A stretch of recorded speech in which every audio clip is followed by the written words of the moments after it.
The war in Iran has entered a more dangerous and unpredictable phase. Strikes are intensifying.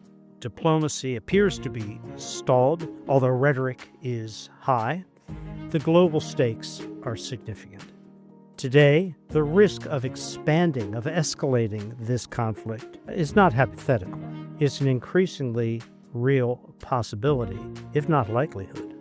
Welcome to Baker Briefing, where we make the news make sense. I'm David Satterfield, Director of Rice University's Baker Institute for Public Policy. Today we're looking at the latest phase of this war between Iran and the United States and Israel. What strategic calculations or absence of strategic calculations have brought all sides to this point?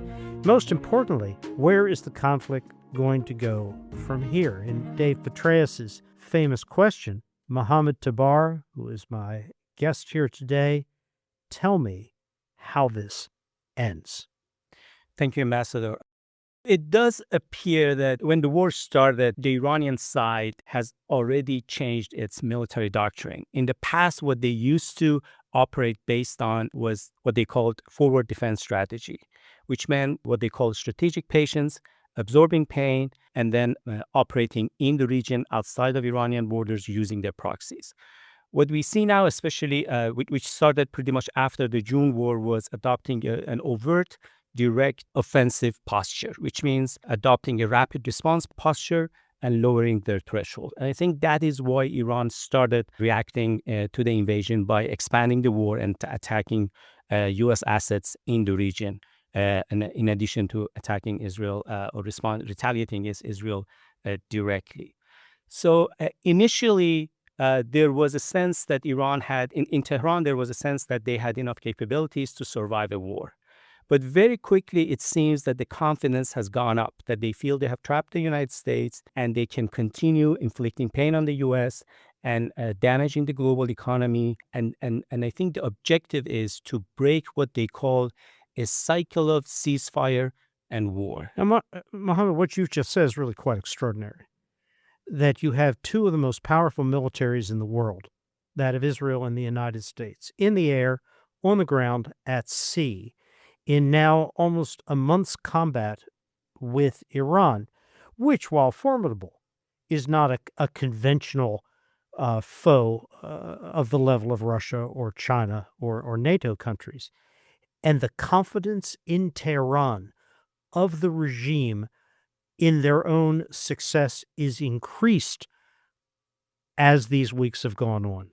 Absolutely, you're right. I think it's partly because for them it's an existential war, and they feel that the U.S. and Israel are bombing from above and trying to pursue a decapitation strategy, and they think they can survive this. There is no shortage of elites in Iran. We're talking about a state. There are many, many competent elites behind the scene that have been active for decades. So if you take out the National Security Advisor, Ali Larijani, or Ali Shamkhani, or others, there are other figures who are willing to step in. From the Iranian side, what happens is, as a result of the war, there might be, or there is, an increasing sense of wartime nationalism, and they're willing to tap into this.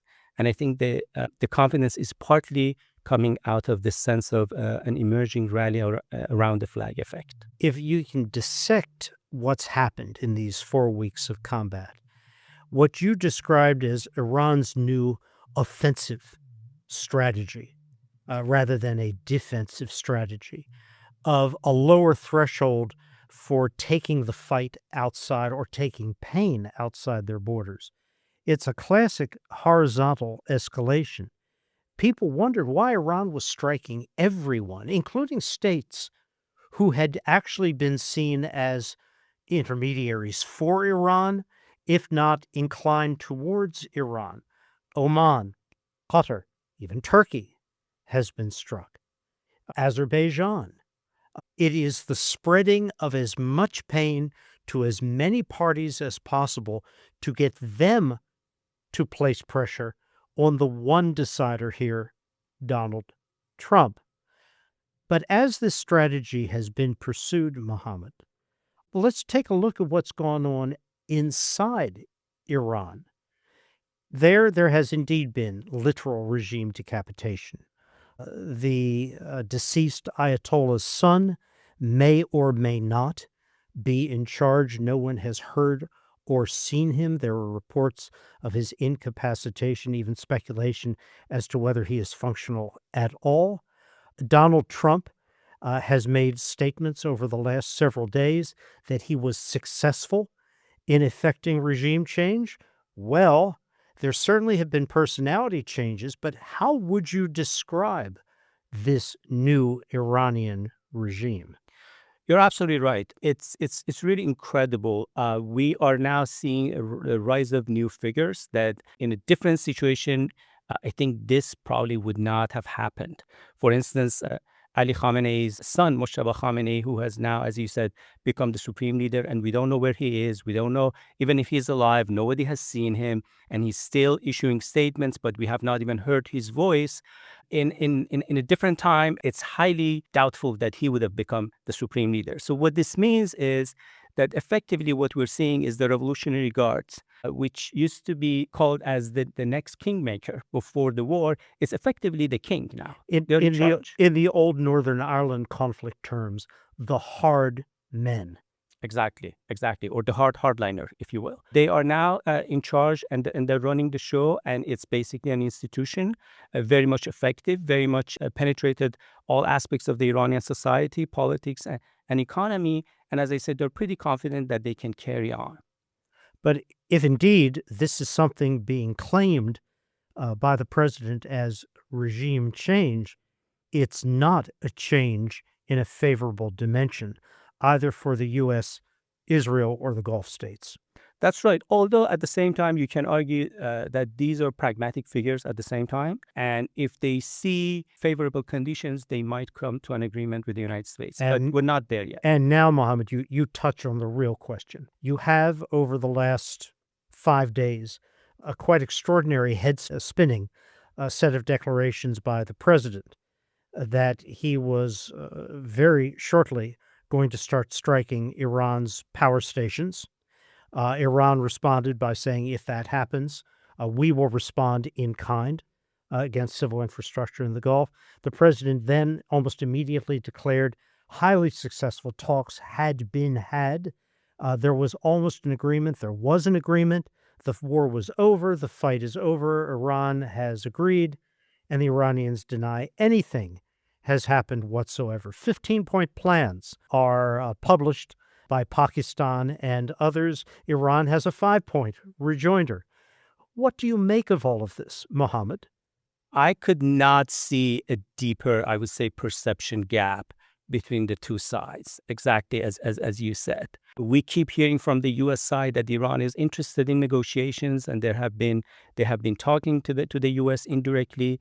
But you look at the Iranian side and examine the debates.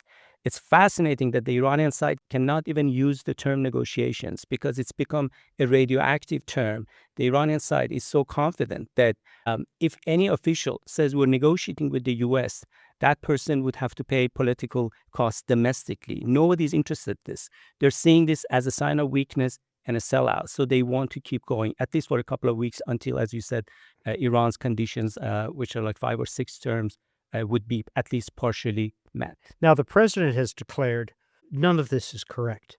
We're near concluding negotiations. And then in the next breath, but we're ready to escalate the war because the Iranians are different kinds, very strange negotiators. Do you think there is something more than simple exchanges of paper with points on them through intermediaries? Is there some, in your judgment, more direct channel? At this point, what we hear is that the Pakistanis are very involved. They have emerged as a new intermediary.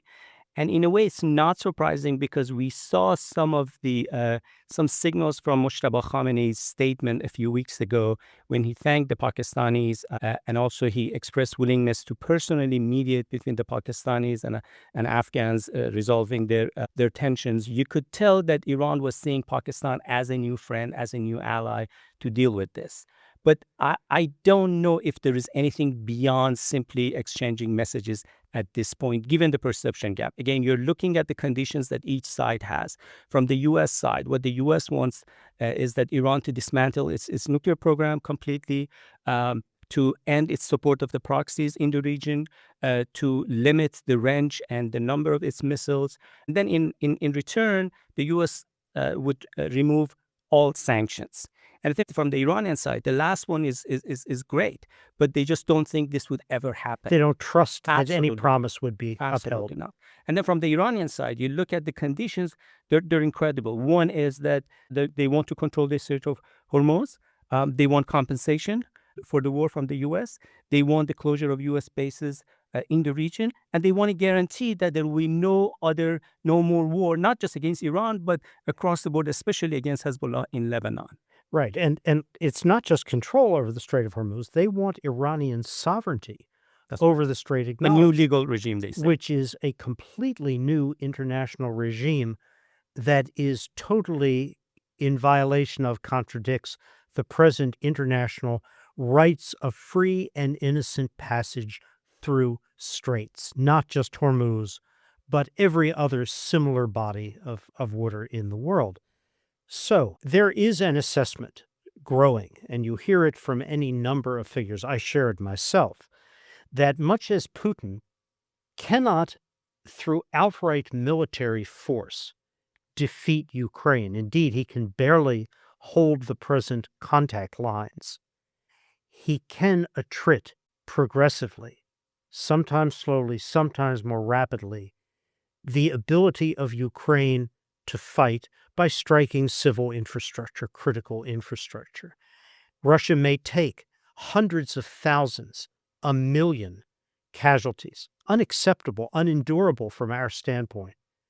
But because Russia sees itself as capable of being endlessly patient while everyone else is impatient, able to absorb unprecedented levels of pain no one else is, it will ultimately win. Maybe this year, but maybe not, but it's all right. They will outlast us all. Is that the Iranian view as well? I think in a way it is similar, but I think there is one big difference, and that is Iran may have an extra advantage, and that is being able to harm the global economy the way that Putin is not. A very good point. And we already see that as a result of the closure of Hormuz. We see a lot of changes, policy changes are happening in a lot of countries in the world, in Philippines, in Bangladesh, in Georgia, in New Zealand, in Germany, in terms of removing taxes on gas or other things. So it shows that how ordinary people across the world are being affected by this. And I think this is a leverage that Iran has and Putin does not. Which would only contribute to a strategic view in Tehran that while a price is being paid, perhaps a very significant price, in terms of military force, in terms of structure and physical infrastructure, they can endure it. The world cannot endure indefinitely the price of hydrocarbons, hydrocarbon-derived products, plastics, fertilizer. One of the major sources of fertilizer around the world comes out of the Gulf. Aluminum, huge smelting facilities in aluminum now being shut in. The world won't have the same tolerance for pain that Iran does. Absolutely. But there is a downside to that as well. And that is if Iran overplays this leverage, at some point it may backfire. And that is much of the world may to conclude that this area is too important to be left in the hands of Iran. So right now we see a coalition of 30 countries getting together with the U.S. trying to deal with this issue. As of now, I think Iran has an upper hand, we can argue. But if this continues for a few months, I wonder if this may backfire on Iran. So I'm going to pose some hypotheticals to you, Mohammad, because they're all in the press right now. Let us say that these, quote, negotiations, close quote, whatever they are or aren't, do not present any kind of outcome or meaningful process towards an outcome. Let us further say that there is some new and dramatic escalation undertaken by the United States, whether it's in the nature of the bombing campaign, power plants are indeed hit, infrastructure targets beyond the military are struck, or a dramatic thing happens in the Gulf. Karg Island, from which Iran exports 90% of its total export products, is either blockaded or seized. An island in the strait itself, which is used to monitor and potentially strike at traffic, is taken. What's the likely Iranian reaction? Does this force their hand? My concern is that with each level of escalation, Ambassador, we may find new surprises on the Iranian side, at least for now. So it does seem they are fully prepared for the next steps.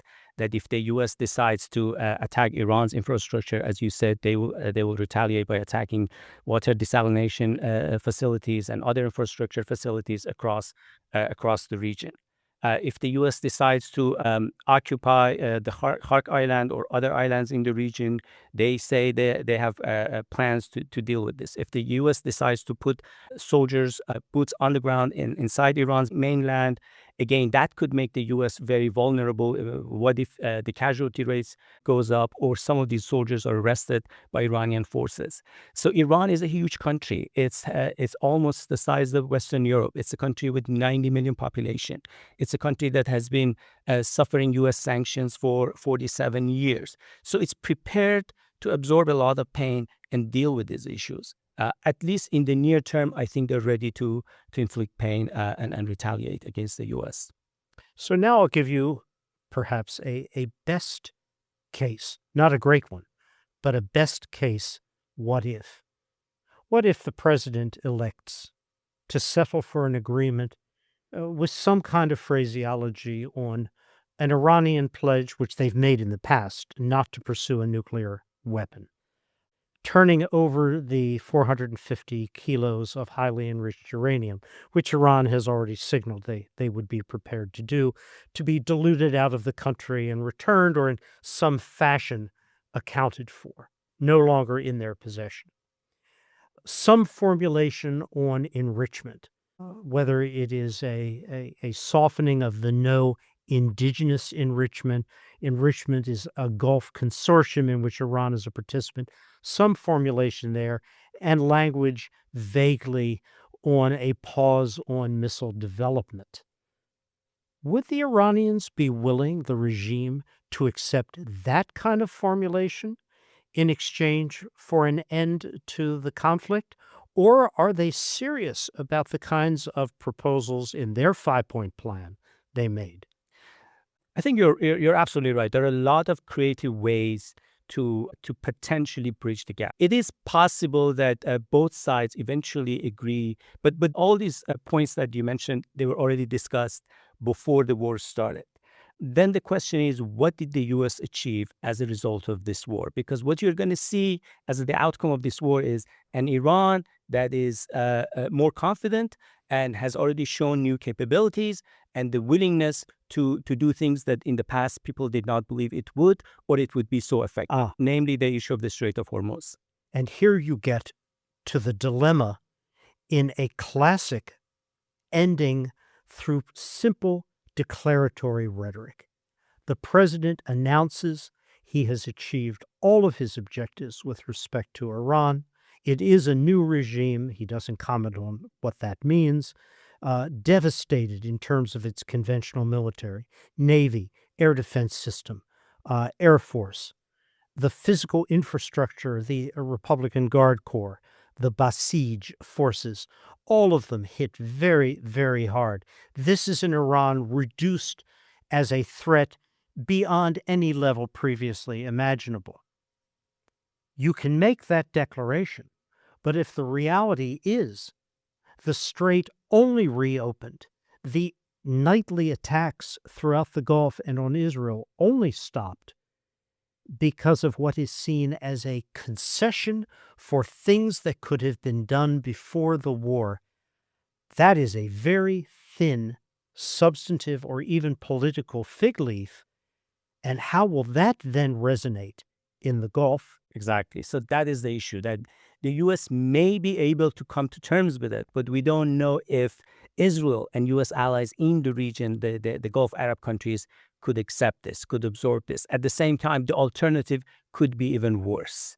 And that is, as you mentioned, it would be an escalation trap for the U.S. to get involved in the region. And as I said, Iran may have other surprises, and Iran may inflict more pain on the region, on the U.S., and things could get worse. I mean, that is the dilemma. That escalation could make it worse, and doing nothing or declaring victory and off-ramp right now could not be a good option as well. I mean, there is basically no good option at this point, unfortunately. Now, all that we're talking about is based on an assessment that the combined conventional might from the air standing off of the United States and Israel has dramatically diminished Iran's conventional capabilities, could diminish them in some finite sense still further in another week or two or three. But to reduce those forces, missiles, drones, to the point that Iran was no longer capable of projecting enough threat to keep the strait closed, all it takes is one Zodiac inflatable craft zipping along at wave level and placing a limpet mine on a tanker. That's all they need. These are low-cost asymmetric operations. You're Absolutely. Yes. I am not convinced, looking at the experience of other conflict areas, that we can ever reduce that good enough threat level by Iran to the point where shippers, the Gulf states, the global community say, Iran, we don't care. You're right. I mean, we saw that in the case of Lebanon, that, it was bombed heavily, and everyone said Hezbollah has been degraded and they don't have the same capacity anymore. And we now see how they're back on their feet and they are carrying out operations against Israel. And yes, they were degraded. Yes, they were set back. They were politically reduced historically. All that is true. But do they remain potent enough, coherent enough in the context of Lebanon and what Israel can do, whether on the ground in the south or by air? You bet they do. Exactly. And that is Hezbollah, a very small group, a very small country. I mean, compare that to Iran, a big country and dealing with a big state. So they have a lot more capabilities and resources. So, Mohammad, I'm going to ask you the toughest of all questions. You're an expert on all the factors in Iran we've been discussing. If you were the president right now, and given the extraordinary agency, the extraordinary will that he possesses, he'll determine whether this campaign ends, not Israel, not any other party, at least from the U.S. side, when it ends.